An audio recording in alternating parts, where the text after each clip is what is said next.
Hi there, and welcome to this DPO Advice from Steve video. I'm Steve Durbin, Director of Exethesia Solutions Limited, who provide data protection services, including outsourced DPO to a wide range of clients. If you're not already a customer, drop us a line at sales@exethesia.solutions to discuss becoming one. So today, I'm going to be talking about a specific topic for UK general practitioners, most of what we cover isn't applicable elsewhere, and it's also England and Wales only. If you're a family who's recently lost a loved one and come across this video because of a Google search, my condolences on your loss. I hope if you do view this video, it helps you understand better the things the GP has to do as part of the process, and why they sometimes have to tell you they can't do things. So, firstly, let's look at data protection law. Data protection law only applies to natural living persons. So that means the data protection law and all the data subject rights end at death. So if someone makes a request on behalf of the deceased for a data subject access request under Article 15 UK GDPR, we have to say no because the right doesn't exist anymore. So sharing data under that would be illegal. If the request made before the person died by another person with their consent, then generally I'd recommend that we complete it because the law did apply at the time of the request. However, if you're one of my customers, please feel free to consult me because it's not always that clear cut. One at the side, not a data protection issue, but topical at the moment. From 1st of April 2023, there's a statutory requirement for all deaths, even expected ones, to be reviewed by a medical examiner. The medical examiner will work with you quickly to quickly release bodies where there's religious reasons for urgent burial, but we've got to involve them in every case. There's advice and guidance for GPs on NHS England's website. Okay, so what data rights do deceased people have? Well, they maintain their right to privacy under common law.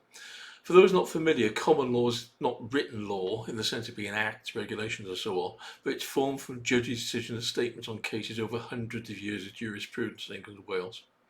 That means it can be difficult to find the right answers, but the key piece here is that the deceased is still entitled to protection of their privacy.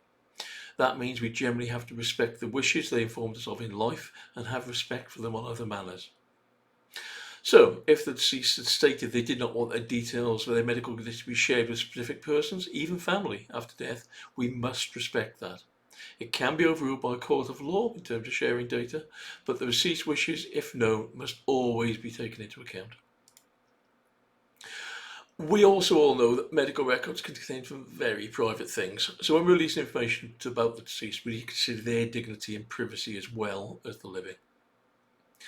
A common question I get asked is, who can I release information to? And a common wrong answer is next of kin. It's not that simple, mainly because next of kin isn't clearly defined in law and is completely absent in data protection law. So filling out next of kin box on the hospital form, sorry, it doesn't wash. The key law in England and Wales is the Access to Medical Records Act 1990, and that allows us to release information to two classes of people. They are the deceased's personal representative and any person with a claim on the estate. So, who are they then? Well, the personal representative depends on if the deceased left a will or not. If they left a will, it will be the person named on the grant of probate, or if probate wasn't granted, the executor named on the will. That's pretty easy to evidence because there's documents, the grant or the certified will to show this. Nice. If they didn't leave a will, it's a bit more complicated. There may be a grant of administration, again a court document, so easy enough to show. If there's no grant, it would be the person entitled to deal with the estate. Now that would generally be a family member, but it's a complicated order of precedence. It is available online if you want to look it up. However, for access to these medical records, since the second category is, well, any person with a claim on the estate, we can be pretty sure that a family member asking us would be entitled to access. Okay, so now we know who can ask. What can we give them? Well, for the personal representative, we can give them what they need for the process, which may be a broad part of the record, always respecting the deceased's wishes, of course.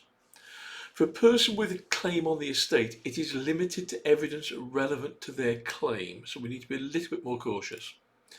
Generally, if we get multiple requests for person with a claim, we should try and provide them all the same information. We've got 40 days from the date of request to fulfil it, so that can be helpful. However, that's all the legalese, but we're talking about a grieving family here. Let's never forget that.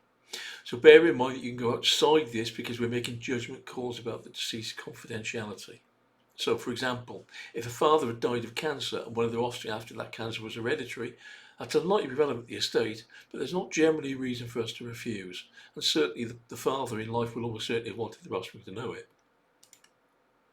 Don't forget, if you're unsure and you're a customer, feel free to call or email us. All our contracts have no usage charges. There's no additional cost to you for getting advice.